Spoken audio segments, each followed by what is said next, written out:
ଦେଖନ୍ତୁ ଏ ସରକାର ପୁରା ବିଫଳ ହେଇସାରିଛି। ଖାଲି କବି ସୂର୍ଯ୍ୟ ନଗର ନାହିଁ, ସାରା ଓଡ଼ିଶାରେ ଲ ଆଣ୍ଡ ଅର୍ଡର ପରିସ୍ଥିତି ବହୁତ ଖରାପ। ଆମର ଗଞ୍ଜାମ ଯୋଉଟା କି ଏବେ ବହୁତ ଦିନ ହେଲା ବହୁତ ଶାନ୍ତ ଥିଲା, କିନ୍ତୁ ଆପଣ ଦେଖୁଛନ୍ତି ଆମର ଏବେ କବି ସୂର୍ଯ୍ୟନରେ ଦୁଇଟା ମର୍ଡର ହେଲା। ଆଉ ଏହା ବହୁତ ଲଜ୍ଜାଜନକ ବିଷୟ। ଯଦି ସରକାର ଏହା ଉପରେ କୌଣସି ପଦକ୍ଷେପ ନେଇ ନ ନିଅନ୍ତି, ତାହେଲେ ଆଗାମୀ ଦିନରେ ଆମେ ଥାନା ଘେରାଉ କରିବୁ।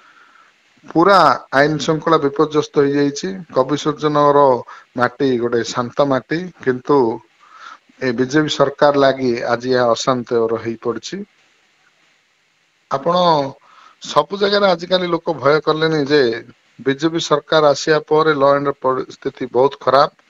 ସବୁ ଜାଗାରେ ଲୁଟ ମାରପିଟ ହଉଛି, ଲୁଟ ହଉଛି, ମର୍ଡର ଧର୍ଷଣ ଭଳିଆ ଅପରାଧ ବୃଦ୍ଧି ପାଉଛି।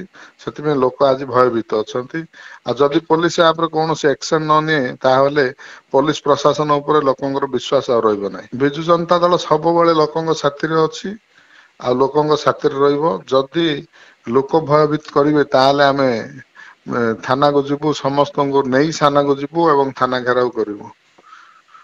କବି ସୂର୍ଯ୍ୟନଗର ମାଟିରେ ଗୁଣ୍ଡା ଗର୍ଦ୍ଦିକୁ ବରଦାସ୍ତ କରାଯିବ ନାହିଁ।